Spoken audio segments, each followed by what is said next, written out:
Assalamualaikum warahmatullahi wabarakatuh. Rahayu Rahayu Sagung dumadi. Pertarungan Pangeran Purbaya melawan Ki Paselingsingan, Panglima Perang Cirebon. Dikisahkan Pangeran Purbaya mendapat titah dari Panembahan Senopati untuk pergi ke Kasultanan Cirebon. Pangeran Purbaya terdiam, berpikir. Kemarin lalu setibanya di Kendal bahwa Kasultanan Cirebon telah mengetahui rencana kedatangannya. Menurut seorang prajurit yang disuruh menjadi sisik melik, Sultan Girilaya bahkan telah mengutus seorang panglima perang terbaiknya, Paselingsingan, untuk menghalau perjalanannya. Pangeran Purbaya berpikir lagi. Paling lama besok malam Panembahan Senopati akan mengetahuinya, karena salah seorang prajurit Mataram yang ditugaskan menjadi sisik melik tengah dalam perjalanan kembali ke Mataram untuk menyampaikan berita tersebut. Andaikan itu benar, maka di bumi Pemalang inilah semua akan terjadi, desahnya dalam hati. Menjelang tengah hari, seorang prajurit yang ditugaskan berjaga di perbatasan memberi laporan. Mereka telah melihat sebuah pasukan Kesultanan Cirebon sedang bergerak dari arah barat, tak jauh dari perbatasan Pemalang. Mendengar berita itu, Pangeran Purbaya memerintahkan pasukannya untuk berkemas. Kita ke sana, ke selatan. Kita tunggu di hutan jati, tegasnya sambil menunjukkan jarinya. Sebelum pergi, Pangeran Purbaya menghampiri makam Ki Sembung Yuda, menghadap ke barat. Di tengah pusaran, ia berjongkok sambil berkomat kamit. Diambilnya sebutir tanah sambil berucap, "Nyuwun pangestu Ki Ageng, saya hanya seorang prajurit yang melaksanakan titah raja. Izinkan bumi Pemalang ini sebagai kesaksian bahwa hidup mati seorang Purbaya akan ditentukan di sini, di bumi yang engkau rengkuh dan engkau reksani," katanya dengan suara tidak terlalu keras, tapi terdengar dengan jelas oleh semua pengikutnya yang berjajar jongkok di belakangnya. Ia mengambil sebutir tanah, lalu dilempar di tengah-tengah pusara Ki Ageng Sembung Yuda. Butiran tanah itu jatuh di antara bunga-bunga mawar yang ia taburkan kemarin sore. Taburan bunga mawar merah putih itu masih kelihatan, masih segar. Baunya pun masih terasa menyengat di hidung. Wanginya menusuk dan menerabas kumis Purbaya yang tebal melintang di atas bibirnya. Penuturan Pangeran Purbaya di depan pusara Ki Ageng Sembung Yuda itu keluar dari mulut hatinya tanpa alasan. Ia masih terngiang pesan kakeknya di saat Pangeran Purbaya tengah dirundung duka, saat ia baru kehilangan orang yang paling penting dalam hidupnya, Roro Rembayung, ibu tercintanya. Peristiwa yang tak akan pernah hilang dari ingatannya, sebuah kematian yang dramatis dan tak pernah ia bayangkan, dan menjadi simbol kematian seorang wanita yang teguh memegang janjinya. Demi cintanya, demi masa depan anak semata wayangnya, demi meluruskan terah sejarah asal-usul darah yang mengalir di tubuhnya, dia rela membayar dengan nyawanya. Sebuah harga yang sangat mahal, harga yang tidak bisa diukur dengan apapun. Tapi itulah kenyataan yang telah ia temukan dan diterima. kenyataan yang harus ia bayar demi menjawab siapa sebenarnya ayah kandungnya. Kala itu ia masih ingat ketika ibunya memanggilnya dengan nama Jaka Umbaran. Sekembalinya dari Kesultanan Mataram, ia meminta ibunya untuk menyarungkan pusaka ligan. Itu pesan Kanjeng Panembahan Senopati yang dititipkan kepadanya. Menurut Sultan, itu syarat untuk menjawab siapa sebenarnya dirinya. Jika pusaka itu berhasil dimasukkan ke dalam warangkannya, berarti benar ia putranya. Benar bahwa ia sejatinya adalah seorang pangeran, putra dari Raden Danang Sutawijaya, Raja Mataram saat itu, yang bergelar Panembahan Senopati. Mendengar permintaan anaknya, Roro Rembayung bergeming. Kedua matanya berlinang air mata. Tatapannya nampak melangut kosong. Seketika itu wajahnya pucat pasi. Jari-jari tangannya bergetar, mengisyaratkan sedang meredam kata hatinya yang tak sanggup terucapkan. Dengan mimik wajah gulana, Rara Rembayung lalu mengajaknya pergi ke dalam hutan. Di sebuah telaga, Roro Rembayung mengambil air untuk bersuci. Setelah itu, masih dengan raut muka yang menyimpan sejuta bahasa, Rara Rembayung menyampaikan pesan. Ia tak menyangka itulah pesan terakhir yang ia dengar dari ibunya. Nger, anakku, Jaka Umbaran. Ingat Purbaya mendengar ibunya tiba-tiba berucap dengan suara serak dan bergetar. Sebelum pusaka linggan ku sarungkan, ada satu permintaan kepadamu. Kelak apabila engkau telah diakui anak dan telah mendapatkan ganjaran dari Sutawijaya, tolong jangan sampai engkau pernah lupakan pepunden ibumu ini. Pintanya.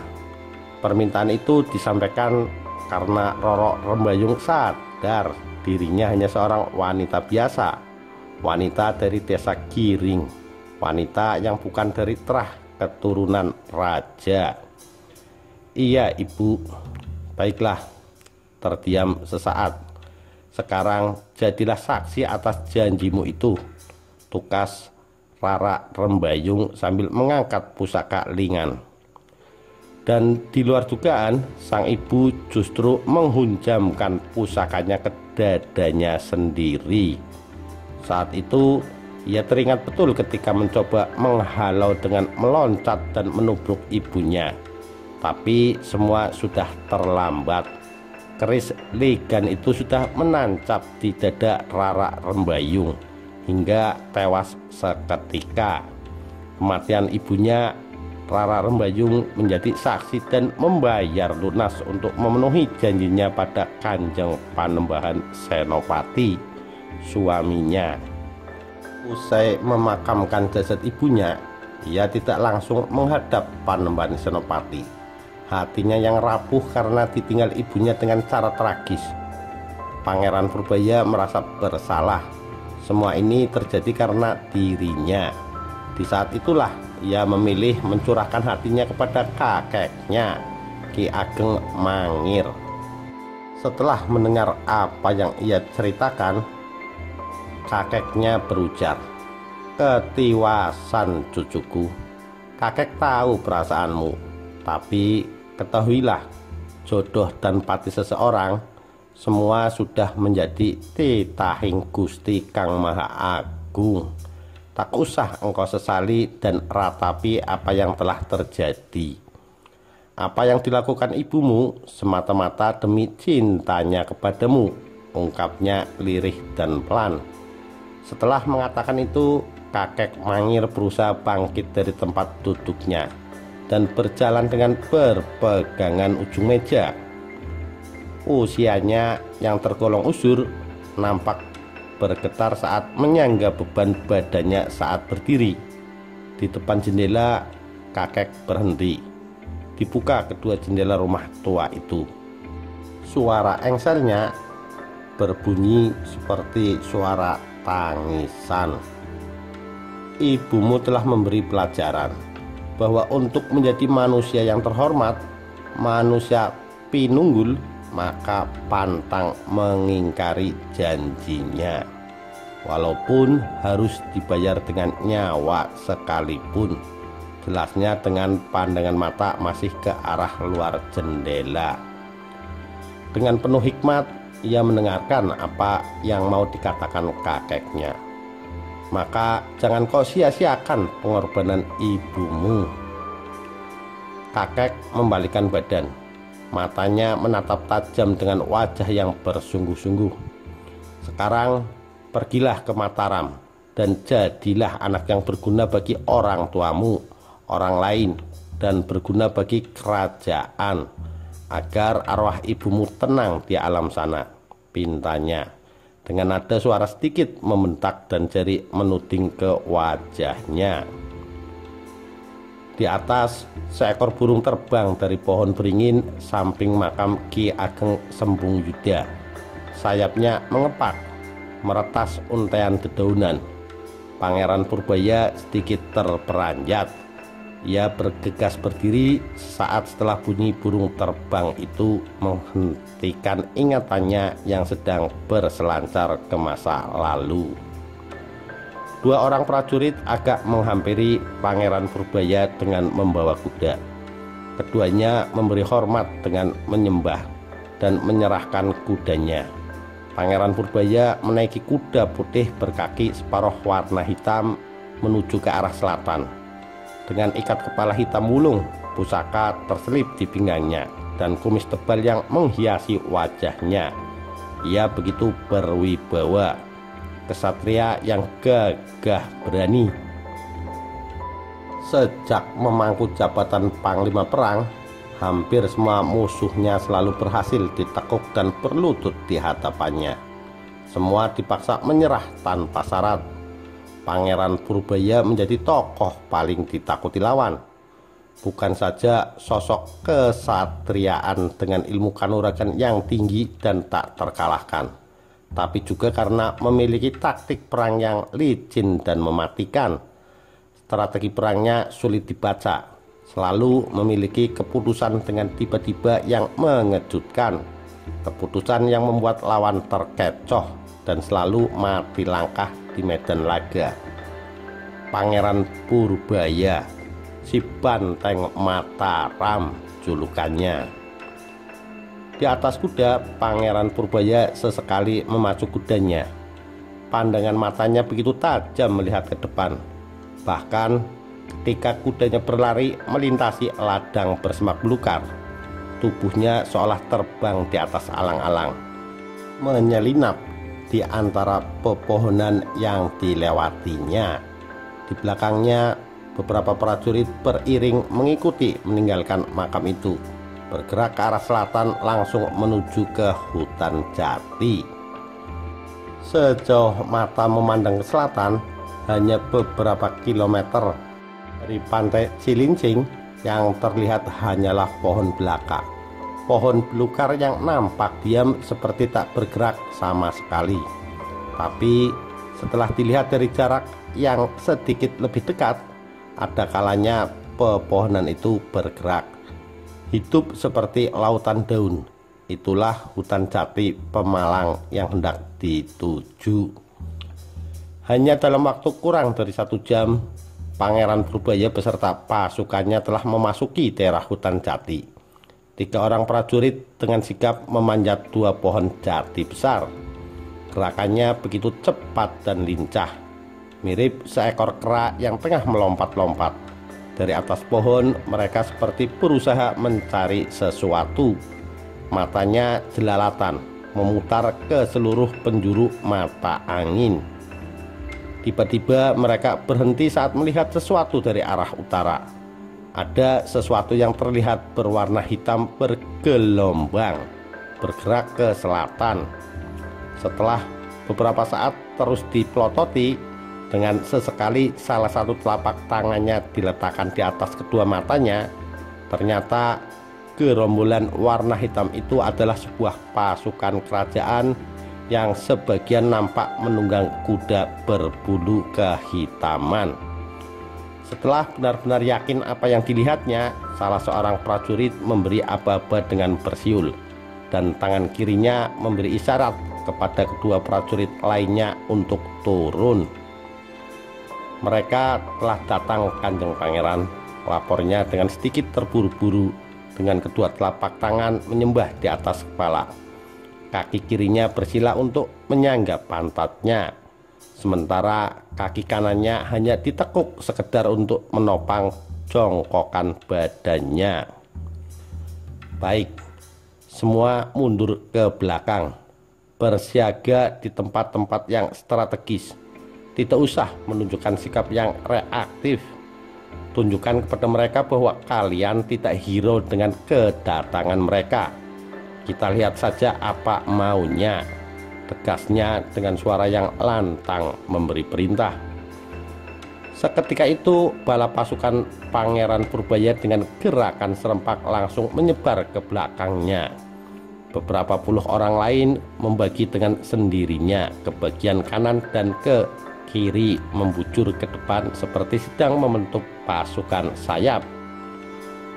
Beberapa orang bahkan nampak mengambil posisi menjauh di seluruh lini sejauh 50-an meter. Mereka sepertinya sudah tahu apa yang menjadi kehendak sang pangeran. Di sisi bagian kanan dan kiri masing-masing hanya nampak 5 orang. Sisanya memilih tempat yang agak jauh di balik pohon, batu atau bahkan rerimbunan. Demikian halnya yang berada di belakang. Hanya beberapa orang saja yang menampakkan diri. Semuanya bersikap biasa. Ada yang berdiri, ada yang duduk, ada pula yang mengurus kuda. Semua seperti tidak ingin menunjukkan sikap kesiapsiagaan sebuah pasukan. Tak lama berselang terdengar suara salam khas Sunda. Sampurasun, assalamualaikum, ucap salah seorang dari mereka. Tak jelas siapa yang mengatakan, tapi suara itu datang dari sebuah pasukan Kesultanan Cirebon. Waalaikumsalam, jawab sang Pangeran Purbaya dengan cepat, diikuti beberapa orang prajurit yang berada di sebelahnya. Ia langsung berdiri dan mengulurkan tangannya untuk berjabat tangan. Sesaat setelah pria berkuda warna hitam itu turun dari kudanya dan berjalan menghampiri Pangeran Purbaya. Pangeran Purbaya? Tanya pria itu yang kalau dilihat dari pakaiannya bisa dipastikan dialah pemimpinnya. Ki Paselingsingan, tukas Pangeran Purbaya balik bertanya. Keduanya belum pernah bertemu, tapi mereka sudah saling dengar dan mengenal namanya. Bagi Pak Selingsingan, nama Pangeran Purbaya sudah tidak asing lagi. Bukan semata karena ia seorang putra Sultan Hadiwijaya. Pangeran Purbaya juga sangat dikenal sakti mandraguna, cerdas dan berbudi luhur di seantero Nusantara. Bahkan ia dianggap sebagai benteng dan banteng Mataram. Sebaliknya, bagi Pangeran Purbaya, nama Paselingsingan baru diketahui setelah ia mendapat laporan dari Sisik Melik dari Mataram yang ditugaskan di wilayah perbatasan Kesultanan Cirebon. Menurut informasinya, Paselingsingan semula hanya seorang prajurit biasa yang tugas pokoknya menjaga pusaka. Namun karena kesaktiannya, setelah Panglima Perang Kesultanan Cirebon mangkat, ia diangkat sebagai penggantinya. Setelah berbasa-basi, kedua kesatria itu berjalan berdua, mencari tempat yang agak teduh ke arah utara, persis di bibir tanjakan jalan. Mereka memilih sebuah pohon jati di sebelah barat jalan. Di bawah pohon itu mereka nampak berbicara serius, sementara para pengikutnya tidak membaur. Mereka memilih mengambil tempat saling berseberangan. Pasukan Mataram berada di sebelah timur jalan, sementara pasukan Cirebon berada di barat jalan. Meskipun masing-masing tidak menunjukkan sikap yang bermusuhan, tapi kalau dilihat dari pemilihan tempatnya yang berbeda dan seolah saling berhadapan, maka itu pertanda bahwa masing-masing dari mereka menunjukkan sikap yang kurang bersahabat. "Saya harus bertemu Kanjeng Sultan Girilaya," kata Pangeran Purbaya setengah berteriak sambil berdiri dan menudingkan jarinya ke arah muka Paselingsingan. "Saya hanya butuh penjelasan dari Paduka Sultan Cirebon. Mengapa sudah hampir 2 tahun tidak membayar upeti ke Mataram?" tegasnya dengan tatapan mata setengah melotot. "Baiklah, kalau memang hanya itu tujuan yang hendak dibawa ke hadapan Sultan, nanti saya sampaikan kepada Sinuhun," jawab Paselingsingan tak kalah keras dan tegasnya. "Tidak, itu akan jadi bertele-tele. Saya harus bertemu langsung agar tahu apa alasan sebenarnya." "Saya mengerti, Pangeran. Jika itu maksudnya, apa bedanya dengan saya yang hendak menyampaikan?" "Jelas berbeda, Kisanak.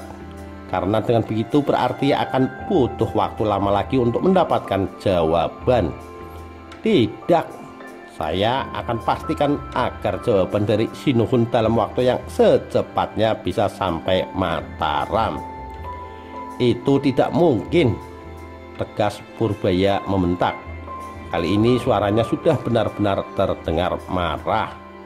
"Mungkin, tidak, mungkin, tidak. Sekali lagi tidak," timpal Pangeran Purbaya mengakhiri kata yang saling bersahutan. "Atau Pangeran punya rencana lain? Maksud Kisanak, Pangeran mau menyerbu wilayah kesultanan kami?" "Tidak, itu bukan titah Paduka. Saya hanya diutus untuk menanyakan upeti," jawab Pangeran Purbaya agak sedikit merendahkan suaranya. "Kalau benar begitu, maka cukup lewat saya." Diam sesaat, Paselingsingan melanjutkan. "Saya minta Pangeran kembali saja ke Mataram," pinta Paselingsingan sambil menunjukkan jari ke arah timur. Mendengar ucapan Paselingsingan yang bernada mengusir, Pangeran Purbaya nampak tersinggung. Dengan senyum sinis, ia mendekati Paselingsingan lebih dekat, hanya berjarak sekitar sedepat tangan. Dengan jari menuding ke arah dada Paselingsingan, Pangeran Purbaya menegaskan sikapnya. "Jangan coba-coba menghalangi kami. Camkan itu." Perdebatan itu terus berlangsung. Sesekali mereka saling bentak, saling tunjuk, saling pelotot. Namun tak jarang juga terdengar suara terkekeh, seperti suara tertawa yang sinis. Sudah beberapa jam perdebatan mereka tak berujung pangkal. Rupanya di hati mereka sudah diselimuti rasa saling curiga. Rupanya Paselingsingan dan bahkan Kesultanan Cirebon curiga bahwa kedatangan Pangeran Purbaya tidak sekedar mau menagih upeti. Sebagai panglima perang, kehadiran Pangeran Purbaya dianggap sebagai ancaman. Menurut Paselingsingan, Sultan Girilaya dan penasehatnya sudah mempertimbangkan berbagai kemungkinan yang akan terjadi. Dan karena itulah maka dia mendapat perintah untuk menghalau kedatangan Pangeran Purbaya. Bagi Paselingsingan, Pangeran Purbaya harus berhenti hanya sampai Pemalang saja. Jika bisa diminta kembali ke Mataram, itu lebih baik. Tapi jika tidak, maka ia telah bersumpah untuk mempertaruhkan jiwa raganya. Demikian halnya bagi Pangeran Purbaya.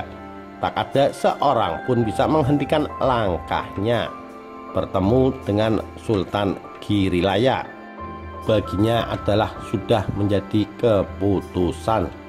Wajibnya seiring dengan jatuhnya mandat Panembahan Senopati kepada dirinya. Hanya satu hal yang bisa menghentikan langkahnya, maut. Menjelang matahari terbenam, perselisihan di antara mereka sudah mulai menunjukkan sikap yang saling bermusuhan. Tidak sekedar adu mulut saja, lebih dari itu, mereka mulai unjuk diri dengan mengeluarkan beberapa sikap yang tak lebih dari upaya untuk unjuk ilmu kanuragan. Hal itu bisa dilihat ketika Pangeran Purbaya mengeluarkan kata sumpah serapah sambil membuka ikat kepalanya, lalu disabetkan ke pohon jati yang sebesar badan orang dewasa. Dengan seketika, pohon jati itu tumbang dengan suara menggelegar seperti bunyi petir. Sebaliknya, Paselingsingan menyambutnya dengan gejuk bumi, menginjakan kaki keras ke bumi. Spontan, bumi hutan jati itu menjadi bergoyang seperti gempa. Menjelang matahari terbenam, aksi yang lebih mirip dengan sikap saling ejek itu dengan berbagai cara masing-masing, tapi dengan unjuk ilmu seperti sebuah atraksi itu masih berlangsung. Peristiwa padu adu mulut antara dua kesatria penjaga raksa atau reksa kerajaan di hutan jati itu berlangsung sama-sama beraninya, berlangsung alot dan tidak menemukan ujung pangkal. Unjuk kekuatan sebagai tindakan saling gertak pun tidak bisa mengakhiri perselisihan mereka. Suatu ketika sebelum akhirnya benar-benar harus bertempur, Pangeran Purbaya mengatakan sesanti,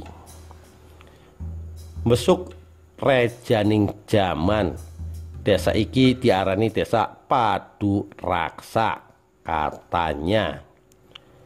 Esok harinya, persis ketika matahari baru setinggi jidat orang dewasa, kedua kesatria berilmu tinggi itu telah saling berhadapan.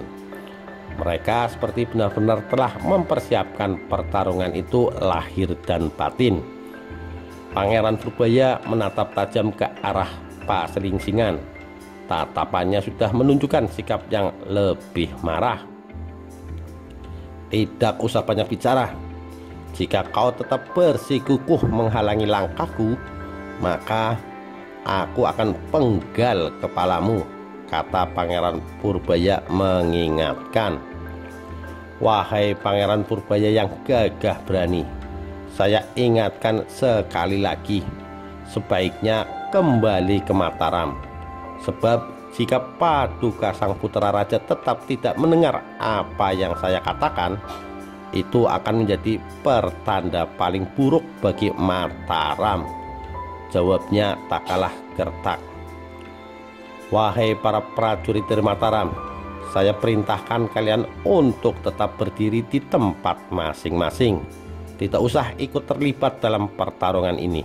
Kalian lihat saja siapa yang akan menyesali pertarungan ini," katanya sambil mengacungkan tangannya ke atas langit. "Mari kita selesaikan persoalan ini dengan jalan pertarungan tunggal antara kita," pinta Pangeran Purbaya dengan wajah membengis. "Baiklah, kepada bala prajuritku dari Kesultanan Girilaya, bersiaplah kalian hanya untuk menyaksikan. Saya akan mengirimkan pangeran pewaris tahta Mataram ini ke alam penasaran sekarang juga. Kalian semua berhenti sejenak. Tidak usah ikut campur," kata Paselingsingan balik mengumbar tantangan sambil menata kakinya dalam sebuah kuda-kuda yang kuat. Tangan kirinya menyilang di dada, dengan telapak tangan membuka menghadap ke atas. Sementara tangan kanannya menyilang ke atas, tapak tangannya membuka ke atas. Dengan jempol ditekuk sambil terpejam, bibirnya bergerak membaca mantra. Pangeran Purbaya yang berdiri hanya sekitar 10 tepak tangan di depannya hanya tersenyum sinis sambil sedikit bersiap dengan kuda-kuda kaki menyamping dan nampak sekedarnya. Dengan sikapnya, ia sengaja memancing emosi lawannya. Dan benar, Paselingsingan sangat marah melihat sikap lawan tandingnya meremehkan. Paselingsingan mendahului menyerang dengan mendorongkan kedua tangannya ke depan. Dari arah tangannya keluar gumpalan angin yang menderu dan melingkar-lingkar mengguncang seluruh pohon jati di depannya dengan dahsyatnya. Namun Pangeran Purbaya tak bergeming. Dengan senyumnya yang lagi-lagi bernada sinis, ia mengangkat kedua tangannya sejajar dadanya. Kedua telapak tangannya membuka menghadap ke arah lawan, persis di sekitar ketiaknya. Tak lama kemudian, kedua telapak tangannya didorong ke arah lawan sambil melepaskan nafas kuat-kuat. Duk, dus, dos. Satu serangan balasan dilepaskan Pangeran Purbaya. Entah ilmu apa. Yang jelas dari tangannya keluar sinar berwarna biru seperti kilat dan mengeluarkan bunyi seperti petir, menggelegar hingga di ujung langit. Ketika sinarnya berbenturan dengan sebuah titik serangan angin ajian Paselingsingan itu, di titik itu, di tengah-tengah jarak kedua kesatria itu bertanding, keluar asap tebal berwarna hitam. Push! Badan kedua kesatria itu bergetar mundur masing-masing satu langkah. Keduanya menunjukkan wajah keheranan. Sesaat kemudian, keduanya berusaha memperbaiki kuda-kuda kakinya yang tadi sempat terhuyung. Paselingsingan kembali mengeluarkan serangan. Kali ini serangannya diikuti dengan loncatan ke atas hampir setengah tinggi pohon jati. Dari tangannya keluar sinar berwarna merah yang kilonya juga membakar daun-daun kering yang terjatuh berserak di tanah. Dalam pertempuran itu, keduanya sama-sama sakti. Tidak ada yang menang dan tidak ada yang kalah. Padahal pertarungan itu sudah memakan waktu beberapa hari. Sampai pada akhirnya keduanya sama-sama kelelahan. Pertempuran antara kedua kesatria itu berakhir setelah keduanya kehabisan tenaga dan beristirahat berdampingan. Akhirnya keduanya meninggal dunia dan dimakamkan secara berdampingan. Demikian kisah pertarungan Pangeran Purbaya melawan Ki Paselingsingan, Panglima Perang dari Cirebon. Sekian, terima kasih. Wassalamualaikum warahmatullahi wabarakatuh. Rahayu, Rahayu Sagung Dumadi.